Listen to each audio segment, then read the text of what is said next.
Welcome to the Campaign Mode tutorial. As your country's leader, you have been chosen to carry the nation to victory in the Second World War. To achieve this goal, you must use all the resources available to you wisely. In this tutorial, you will learn the basic concepts for controlling your nation and her powerful armed forces. The rest will depend on your abilities as war leader. As you can see, you have the world at your feet. To navigate around the world map, use the cursor keys or position the mouse cursor at the edge of the screen.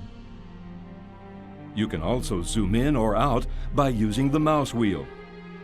If you zoom out very far, you will be able to see the Earth from space. If you wish, you can use the small globe to move more quickly around the map. Click directly on the globe to position yourself at any point in the world. Click and drag to make the globe spin. To change the camera angle, hold down the mouse button and move up or down. Notice that the operations map is divided into territories. The color of each territory indicates the nation to which it belongs. Not all territories are initially visible due to the fog of war. You can only see your nation's territories, those of your allies, and adjacent territories.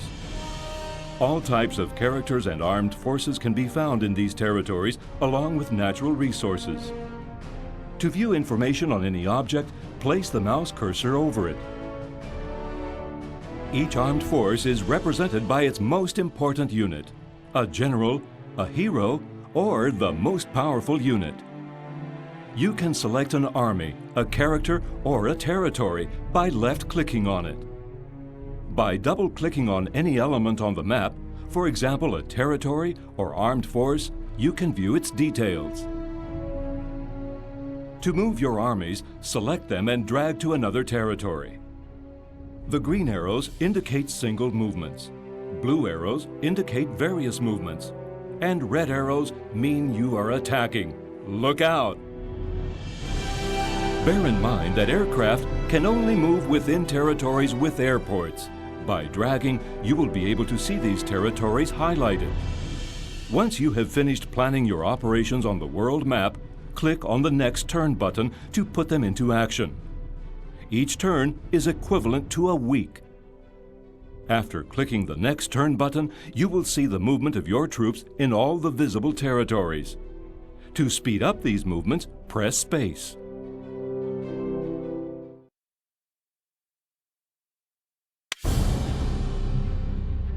Besides the information on the world map, there are a great number of panels and windows available to help you perform your duties as war leader.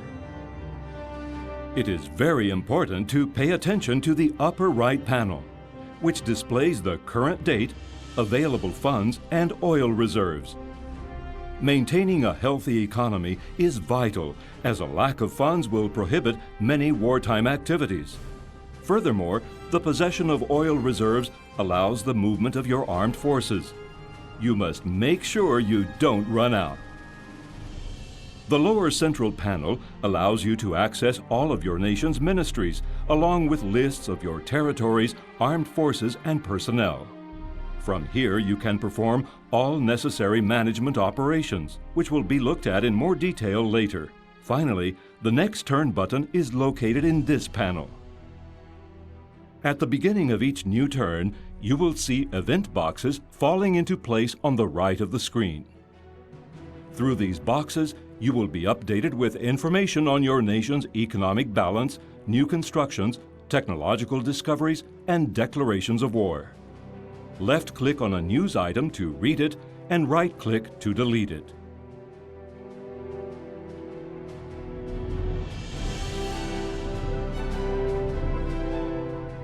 You will notice that most management operations can be performed via on-screen windows. Each window displays information, buttons, controls, tabs, and images. If you double-click on images of units, buildings, or raw materials, you will be shown detailed information on them. To close any window, you can either click on the button in the top corner of the window or press Escape.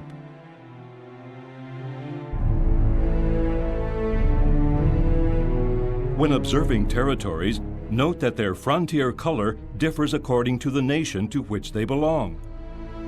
This data can be changed via the information filters.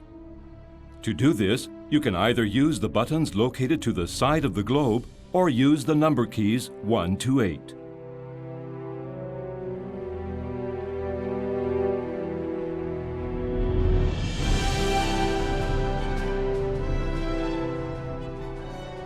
The filters will give you information on the population's affinity, the potential of the armed forces, territories with airports and ports, initial territories of each nation, national wealth, and level of taxation.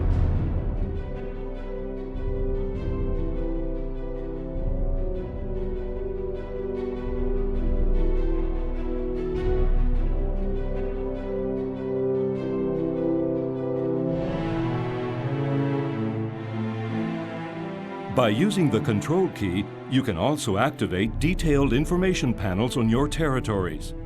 If you place the cursor over a panel, the information will be amplified. To hide the panels, press the Control key again.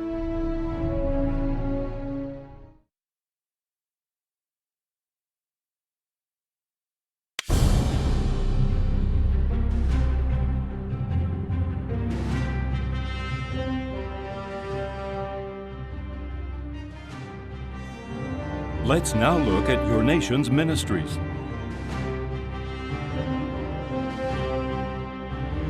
In the Economy Ministry, the nation's current economic balance can be viewed. You can also set the tax levels for all your territories and even automate tax collection. In addition, this ministry can provide you with information on the nation's raw materials, including invaluable information on your oil reserves. The Ministry of Science and Technology allows you to access the technological tree to be investigated. The speed at which research takes place is dependent on the number of research centers within your territories. The proportion of the national budget diverted to these investigations can also be controlled here. Simply click on a technology to investigate it. All the technologies necessary to reach your final objective will be added to the queue, and you will be shown the number of turns required to complete the research. To eliminate technologies from the queue, click on them with the right mouse button.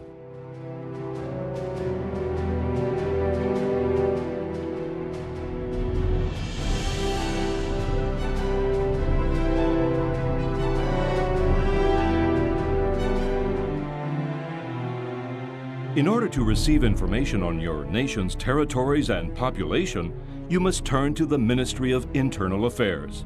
An important factor to consider is the affinity of a territory's population towards your faction. You must strive to maintain the highest affinity possible. A disgruntled population can cause many problems, from rebellion and refusal to pay taxes to revolution and separation from your nation. The most important ways of controlling affinity are through taxation, the troops defending the territory, and the presence of generals, heroes, or the war leader himself. The Ministry of External Affairs will provide you with detailed information on diplomatic relations between the main nations simply by clicking on them. You can also view a complete list of the world's nations. For each nation, you will be able to view the level of confidence generated by them and their affinity towards your nation. By double-clicking on any nation, you can visit its leader and negotiate trade and diplomatic agreements with him. The difficulty of the negotiations will depend on the opposing war leader's status, which is in turn dependent on his affinity towards your nation. A good way to increase affinity is by presenting opposition leaders with gifts.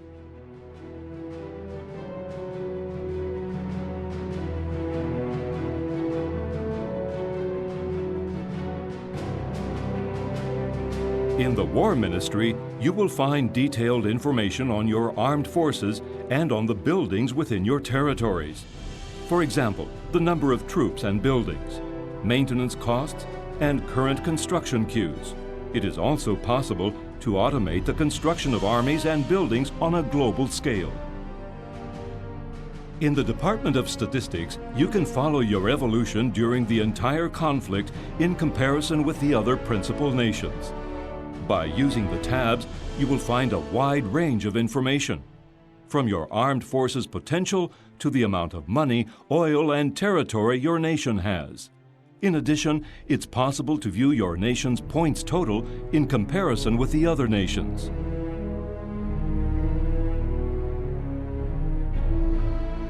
Finally, on the same panel, complete lists of your territories, armies, and characters, along with detailed information on them, can be accessed. Any element on the list can be accessed by double-clicking on it.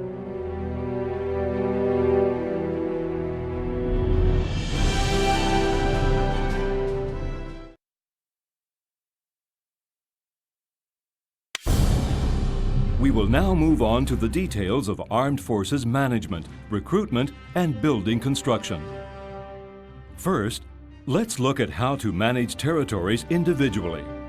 To do so, either double-click on any of your territories or use the list of your nation's territories. In the Territories Details window, you will find complete and detailed information. From here, tax rates can be controlled, either manually or automatically. You can also view the armed forces and buildings within the territory and their corresponding construction queues. The following tab shows the buildings which are available for construction. By placing the cursor over each building, you can view information on the building type and what is needed for its construction, such as other buildings, technologies, raw materials, and so on. For further information, double-click on the building. Only activated buildings can be constructed. Click on them to order their construction and add them to the construction queue. The numbers in the queue indicate the number of turns required for the building to be finished. Right-click on a building to remove it from the construction queue. If you wish, you can automate this process in each territory. Finally, in the Unit Construction tab, you will find all your nation's types of unit. This tab works in the same way as the Building Construction tab. Bear in mind that troop training takes time and money, besides the subsequent maintenance costs. Use the Economy Ministry to watch over your financial resources. Let's move on to your armed forces. The maximum number of divisions an army can have is 16. Armies can be joined by dragging one on top of another, for example, when loading troops onto a transport ship. Remember also that aircraft can be transported on aircraft carriers. Now let's look at how to manage your armed forces. To view their details, simply double-click on any of them. Here you can view information on the different Army divisions and carry out certain tasks, such as repairing, upgrading, and even removing units. To repair, observe your unit's life and press the corresponding buttons to repair them either individually or globally. To upgrade any of your units, first select the unit, and you will see all the possible upgrades that can be performed. Next, choose the unit you wish to upgrade to and click on the Upgrade button. You can remove entire divisions from your army by selecting them and clicking on the Remove button. The removed units will then continue as separate armies within the same territory. Land, naval, and aerial units can also be removed by using the corresponding button. This can be useful when disembarking troops, for example. We will now focus on the characters with your faction. You will find spies, generals, heroes, and yourself, the war leader. As war leader, you can move throughout your territories, raising troop morale and improving the affinity of your population. However, you must protect yourself from your enemies, especially enemy spies that could try to take your life. If they succeed, the Second World War will be over for you. Assign spies to protect you as personal bodyguards by selecting a spy and dragging him over your character. Spies can also carry out many other types of missions and move freely within enemy territory. To assign them missions, right-click on a spy and choose from the icons that appear. As you will see, their activities include collection of enemy information, technology stealing, inciting rebellions, sabotage, counter-espionage, and even assassinations.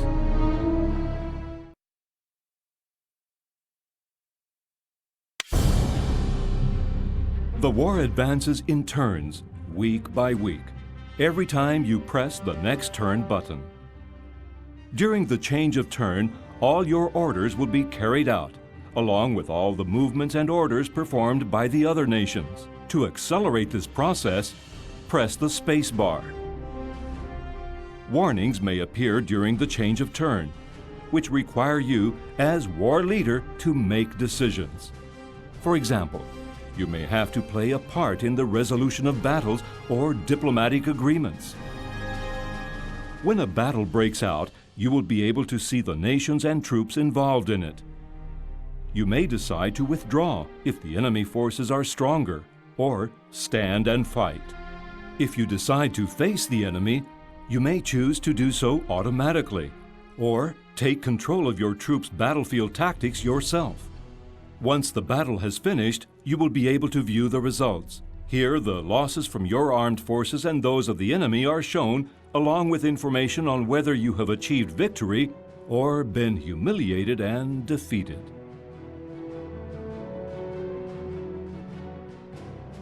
During the change of turn, the other nations can propose diplomatic and trade agreements with your nation. Negotiate with them to see if there are any deals of interest to you. We have taken a look at all the most important aspects of managing your nation. You are now prepared to perform your duties as war leader. Your nation expects much of you. Do not let them down.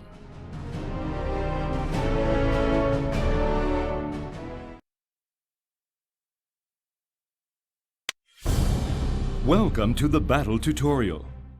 As General, your mission will be to defeat the enemy troops while incurring as few losses as possible. You will accompany your soldiers at all times, controlling their movements through the use of the best attack and defense tactics. This tutorial will help you to learn the basics for controlling your troops and put your battle strategy to the test.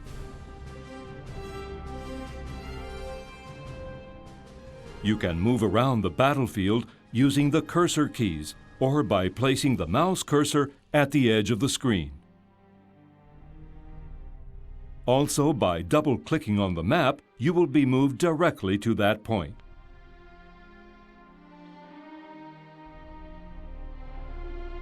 Bear in mind that the battle zone's limits are marked by blue lines.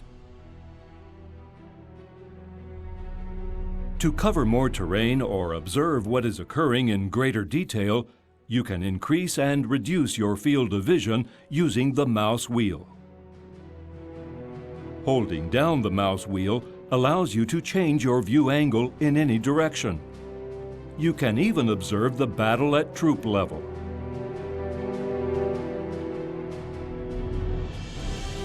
By placing the mouse cursor over troops or battlefield objects, you will receive an immediate update on their status. You will be able to see information on a unit's nationality via the color of its shield, unit type, model, life, and experience. In addition, the space bar allows you to view information on all battlefield units. Left-click on your units to select them individually, or double-click to select all the troops of the same type.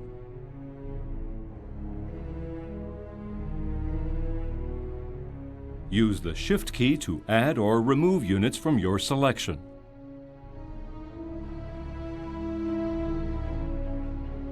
You can open a new selection window by clicking and dragging with the left mouse button.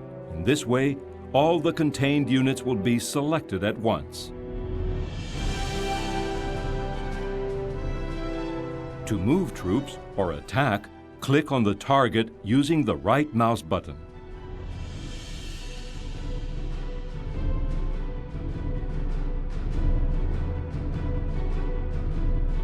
It is also possible to orientate your units upon removing them to a certain point by clicking and dragging with the right mouse button. Some areas of the battlefield are inaccessible to your troops, as indicated by the mouse cursor.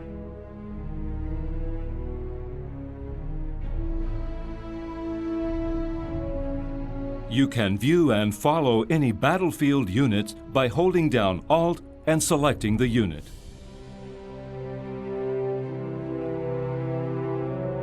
You can also use your binoculars to see into the distance by holding down Alt and moving the mouse.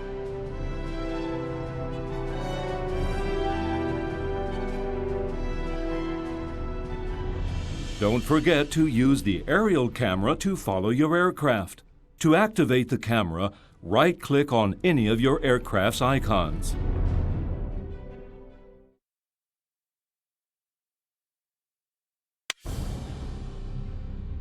This is your control center. From here, you will organize your troops and give out the orders which shape your strategy. The control center panels can be hidden to improve visibility of the battlefield by using the buttons in the bottom left corner.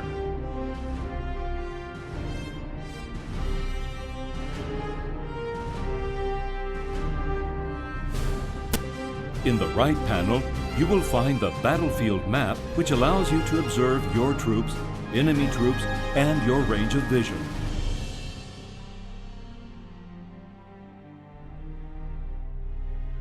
By using the mouse, you can move to any point on the map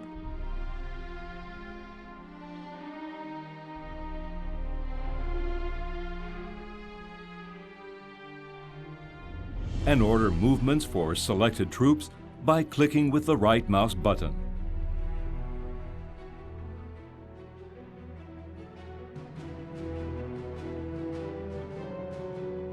The selection buttons at the top right will help you to select your units by type. In the central panel, you will find information about all selected units.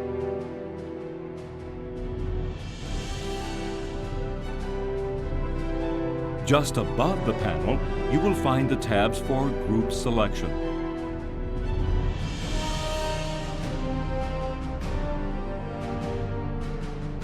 To assign a group, you must first select several units and click on an empty tab.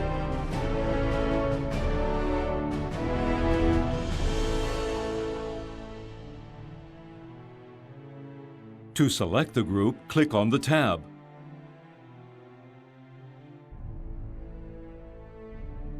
And to dissolve the group, right-click on the tab. Above the left panel, you will find the buttons for creating formations: marching, defense, and attack.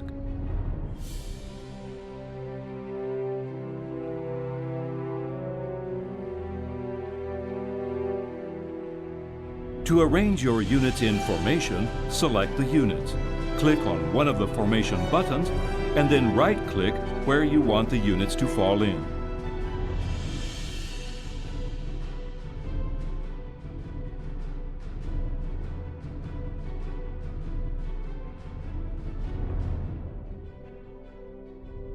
You can direct the formation by dragging without releasing the mouse button.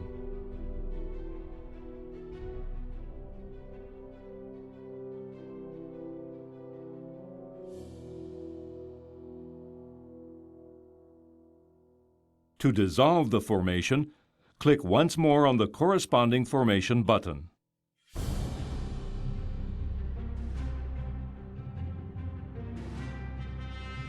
Just below, there is a control for ordering your infantry troops to lie face down, crouch, or stand up.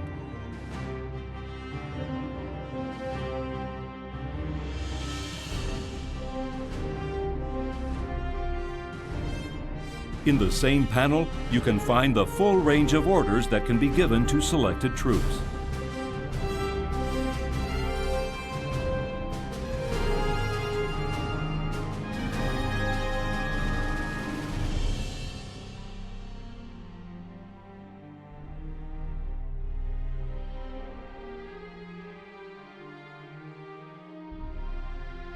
Just below, you will find the button used for ordering radio-aerial missions.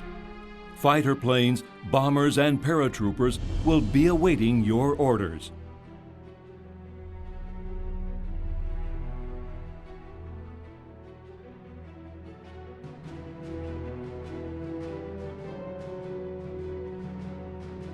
To mobilize your squadrons, you need only click on one of the buttons and right-click on the target.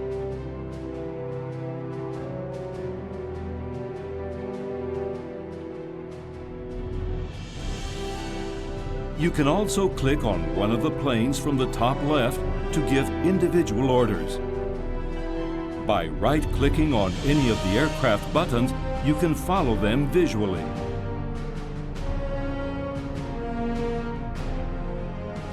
Naval artillery is also available for bombarding enemy positions when close to the coast.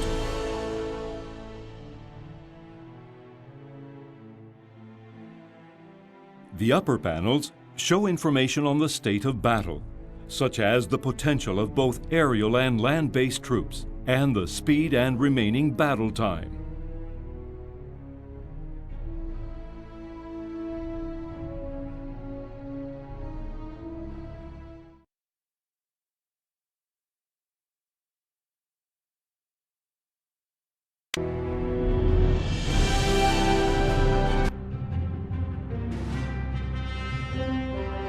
Upon entering the field of battle, a black and white film will appear on screen.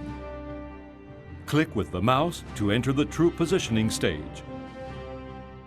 At the beginning of each battle, you will have as much time as you need to position your troops in optimum battle positions. Troops can be positioned at any point within the initial zone, which is marked by red lines. To move, simply select and right-click on the desired zone. You can also drag to orientate.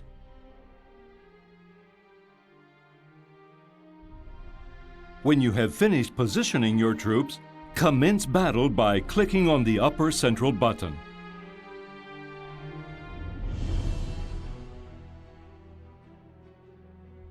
Battle is underway. From now on, you have a limited time to gain victory.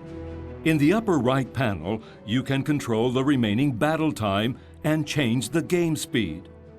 The battle can even be paused to allow better decision-making.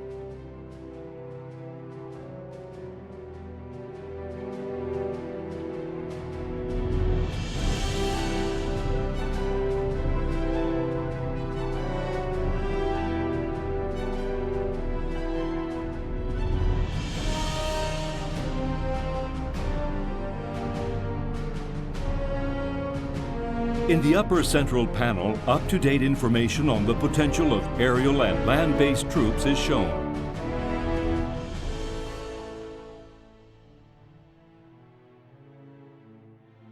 Information on attacking forces is displayed on the left of the panel and information on defending forces on the right. The upper right marker shows the point of victory. The attacking forces' land-based troops must pass the marker before time runs out. Otherwise, the defending forces will claim victory.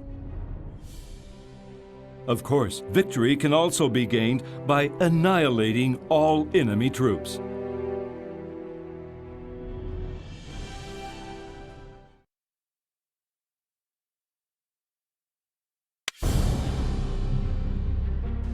We will now look at how to create and control troops via the use of formations and generals. Formations are a simple and rapid way of controlling large groups of units. There are three types of formation: marching, defense, and attack.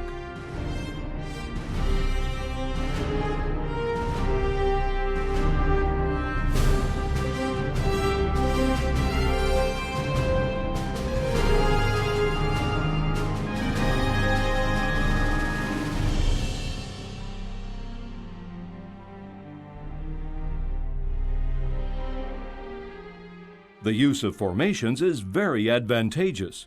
Units will position themselves automatically and will work together as an efficient group. They are divided into different strategic levels according to the types of units they contain. When in action, all the units within a formation will move, defend, and attack in unison and according to the type of formation selected. Moreover, if your forces include a general in the field, then the responsibility for strategy development can be delegated to him. All or part of your troops can be assigned to the general. To assign troops to his command, select the desired units and then right-click on the general. Once a general has a group of units under his command, you can give him orders to move them to a certain position, defend or attack a certain zone, or to retreat. He will take care of everything.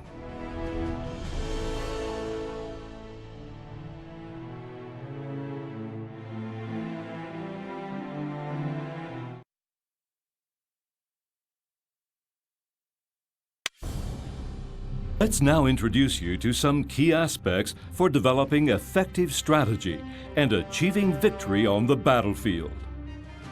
The speed with which your troops move around the battlefield is a very important factor. Some units, such as the infantry or non-propelled cannons, move very slowly on their own. Use trucks in order to move these units quickly, but bear in mind that they are very vulnerable to enemy attack.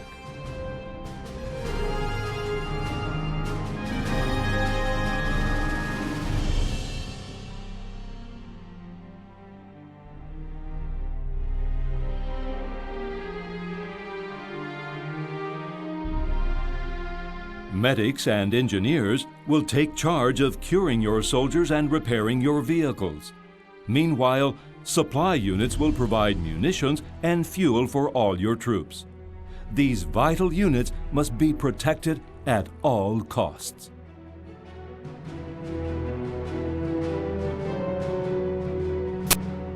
Another means of maintaining, curing, and repairing your units is via the supply points distributed throughout the battlefield. To make use of these points, you must first capture them and position your troops next to them. To carry out an effective attack, use infantry assault troops in conjunction with tanks and artillery cover fire. Air and naval support can also be key to victory. Placing units in strategic positions is an important part of constructing a strong defense. To this end, look for elevated positions and to gain an edge for your troops. In order to repel attacks from enemy forces, it's important to count on the support of artillery and anti-tank units.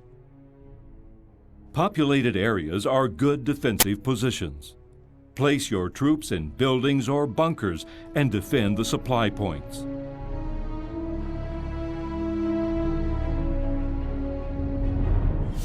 Anti-aircraft units and fighter planes are very important for effective defense against enemy aerial attacks. All of your maneuvers will be key to the path the battle takes. But the most important factor will be your strategic ability. You must become the best general in the Second World War.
on German territories captured from the Third Reich since 1918 gone, and with Italy and Japan, whose demands have not been met siding with them, Germany has declared war on the democratic nations of France, Great Britain, the USA, and the USSR.